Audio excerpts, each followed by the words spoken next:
الحمد لله الذي خلق الموت والحياة ليبلوكم أيكم أحسن عملا. أشهد أن لا إله إلا الله وحده لا شريك له. أشهد أن محمدا عبده ورسوله. اللهم صل على محمد وعلى آل محمد كما صليت على إبراهيم وعلى آل إبراهيم وبارك على محمد وعلى آل محمد كما باركت على إبراهيم وآل إبراهيم في العالمين إنك حميد مجيد. أيها الإخوان اتقوا الله حق تقاته ولا تموتن إلا وأنتم مسلمون. Amma ba'du. Jemaah salat Jumat yang dirahmati Allah, marilah pada kesempatan ini kita meningkatkan rasa syukur kita kepada Allah Subhanahu wa taala atas segala nikmat karunia pemberian dari Allah. Kita bisa menunaikan ibadah, antara lain pada hari ini yaitu sholat Jumat.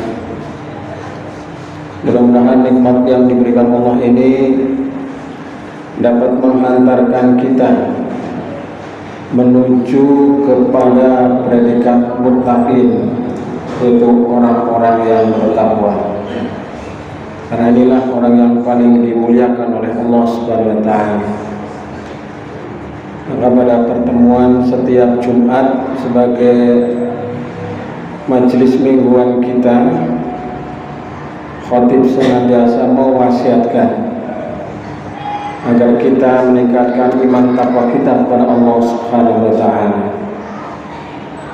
dalam upaya kita melaksanakan perintah Allah semampu kita dan meninggalkan larangan Allah Subhanahu wa taala.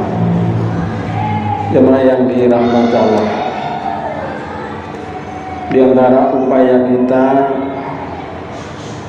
meraih hakikat daripada kehidupan adalah kita berorientasi kepada akhirat. Dunia ini tidaklah seberapa dibandingkan dengan akhirat. Maka kata ahli sufi, ketika kematian menjemput, maka kita akan terbangun dan kita akan melihat semua kejujuran yang pernah kita perbuat. Maka sebelum itu semuanya terjadi, mari kita berusaha untuk mereorientasikan hidup kita agar kita berorientasi kepada akhirat. Karena sesungguhnya kehidupan dunia ini akan kita tinggalkan dan kita pasti menuju kepada akhirat. Kita semua sedang berada di rel menuju kepada akhirat. Tak ada seorang pun yang luput dari demikian itu. Dan kita tidak tahu kapan kita dipanggil oleh Allah Subhanahu wa taala.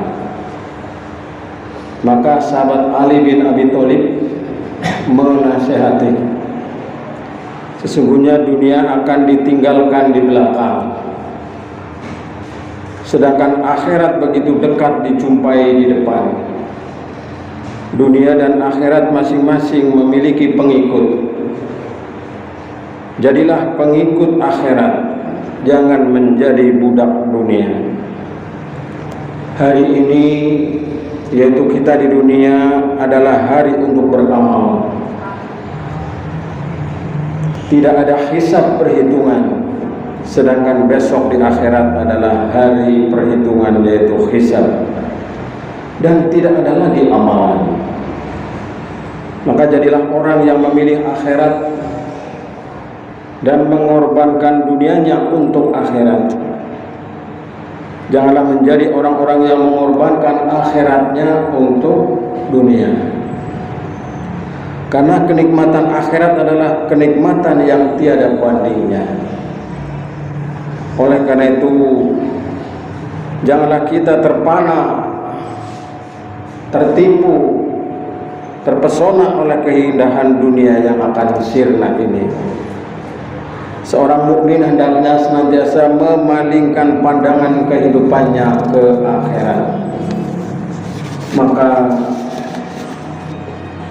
di antara gambaran perbandingan tentang kehidupan dunia dengan kehidupan akhirat akan kami sampaikan sedikit, dengan tujuan agar kita lebih bersemangat dalam menjalani hidup dan kehidupan ini, sehingga kita menjadi pengikut akhirat, bukan menjadi budak dunia. Yang pertama adalah kehidupan dunia itu fana, sedangkan akhirat itu adalah kekal. Jadi dunia ini sementara, fana, pasti akan hancur, akan sirna, akan mati, akan usai. Tiada yang abadi di dunia ini. Maka Allah Subhanahu wa taala menasihati kepada kita, ketahuilah bahwa sesungguhnya kehidupan dunia ini hanyalah permainan dan suatu yang melalaikan. Perhiasan dan bermegah-megah di antara kamu serta berbangga-bangga tentang banyaknya anak dan harta, seperti hujan yang tanaman-tanamannya mengagumkan para petani. Kemudian tanaman itu menjadi kering dan kamu lihat warnanya kuning kemudian menjadi hancur. Dan di akhirat nanti ada azab yang keras dan ampunan dari Allah Subhanahu wa taala serta keridhoannya. Dan kehidupan dunia ini tidak lain hanyalah kesenangan yang menipu. Wa mal hayatud dunya Wamal hayatud dunya illa mata'ul ghurur. Dan tidaklah kehidupan dunia ini hanyalah kesenangan yang menipu. Jemaah yang dirahmati Allah. Adapun kehidupan akhirat adalah kehidupan yang kekal abadi tanpa batas.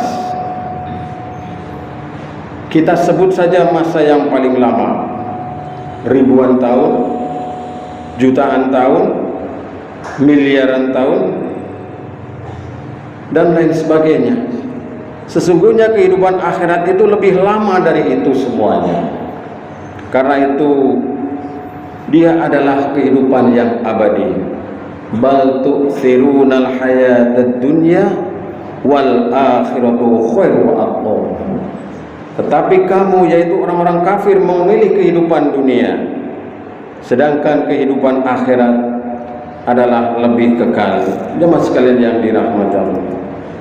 Kemudian yang kedua, kenikmatan dunia ini tidak sempurna, sedangkan kenikmatan akhirat adalah paripurna. Kehidupan dunia ini tidak ada yang sempurna, sedangkan akhirat itu tidak ada celah, tidak ada kekurangan di dalamnya, yaitu gambaran tentang kehidupan surga. Apabila kita membaca tentang keadaan di surga yang digambarkan di dalam Al-Quran dan As-Sunnah, maka kita akan membayangkan betapa sempurnanya kehidupan di surga kelak. Tidak ada kelelahan, tidak ada lagi keluh kesah, dan tidak ada lagi perselisihan.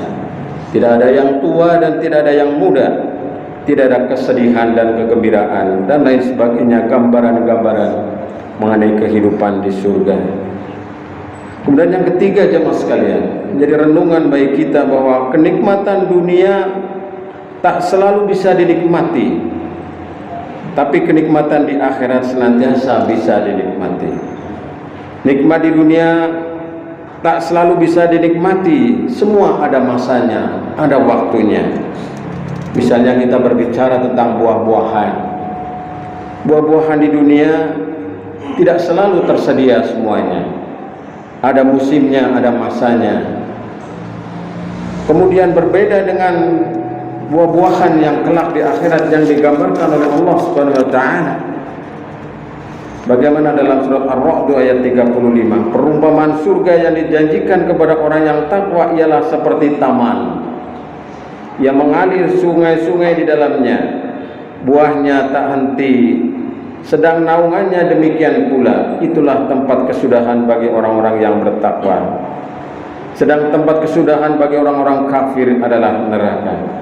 Jemaah yang dirahmati Allah, di akhirat, di surga kelak, setiap saat tersedia buah-buahan tanpa mengenal musim.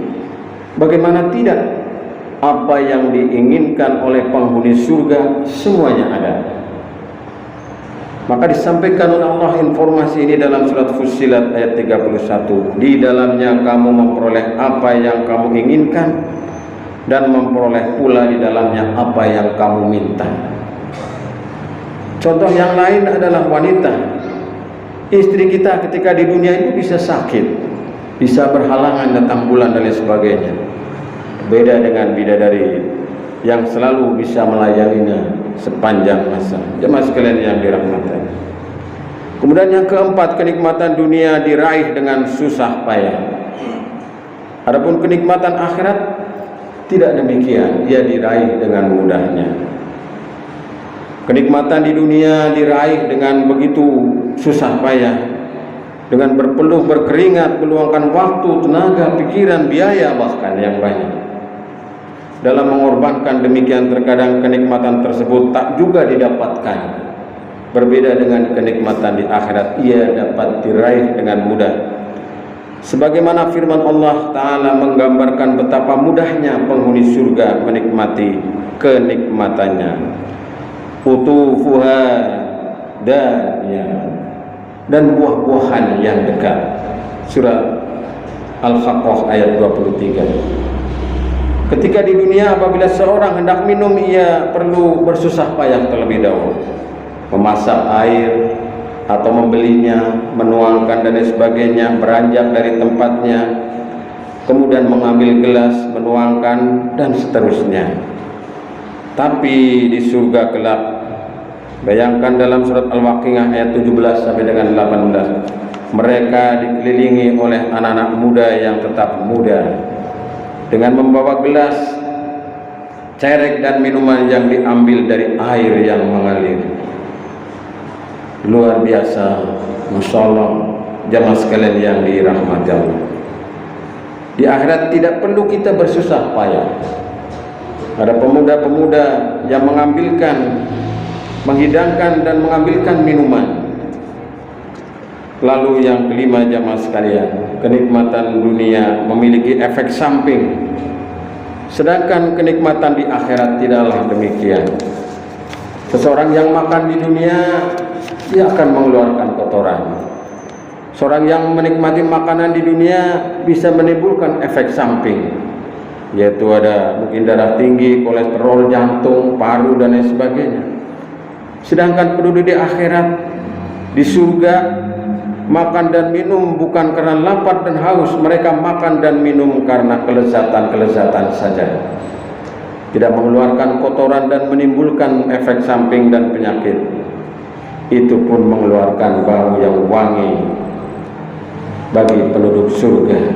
Yang terakhir, jamaah sekalian yang dirahmati Allah, sebagai motivasi bagi kita bahwa kenikmatan dunia mendatangkan kebosanan, kejenuhan, sedangkan kenikmatan di akhirat tidaklah demikian. Bagaimanapun seorang menikmati kenikmatan dunia ini, ada bosannya dia, ada masanya. Terlebih kalau dia menikmati kenikmatan yang itu-itu saja. Sedangkan kenikmatan di akhirat, apapun bentuknya, tidak akan menghadirkan kebosanan. Maka Ibnu Abbas radhiyallahu anhu berkata, sesungguhnya seorang penghuni surga sungguh akan memeluk bidadari selama 70 tahun. Dia tidak akan bosan dengan bidadari tersebut, dan bidadari juga tidak bosan dengannya. Setiap kali dia menggaulinya, dia mendapati sang bidadari itu kembali perawan. dan setiap kali dia kembali kepada sang bidadari, maka syahwatnya kembali, maka ia pun menggaulinya. Bidadari itu tidak ada yang keluar darinya. Ia menggauli bidadari dan bidadari itu pun senantiasa menggaulinya. Jamaah sekalian yang dirahmati Allah, inilah sekelumit motivasi spirit kita. Jadi kenikmatan dunia jika dibandingkan dengan akhirat itu belumlah seberapa. Entoh kita masih bersemangat untuk menjadikan dunia sebagai Tuhan kita, sebagai kita mengabdi kepada dunia. Amat naif sekali. Saatnya kita mereorientasikan segala sesuatu kita ini adalah untuk akhirat, untuk meraih surganya Allah Subhanahu wa Ta'ala. Carilah kehidupan akhirat, dunia pasti akan didapat. Tapi kalau kita hanya mementingkan dunia saja, akhirat tidak mungkin akan didapat. Berbahagialah orang-orang yang bisa mereorientasikan kehidupannya untuk akhirat, akan mendapatkan kebahagiaan yang tiada tara, yang lebih kekal dan abadi. Semoga kita termasuk orang-orang yang kelak akan dimasukkan ke dalam golongannya, orang-orang yang dikasihi, dimuliakan, diridhoi Allah Subhanahu wa Ta'ala dalam surganya. Amin ya rabbal alamin. Barakallahu li wa lakum fil Qur'anil azim wa nafa'ani wa iyyakum bima fi minal ayati wa dzikril hakim. Aqulu qawli hadza astaghfirullahal azim innahu huwal ghafurur rahim.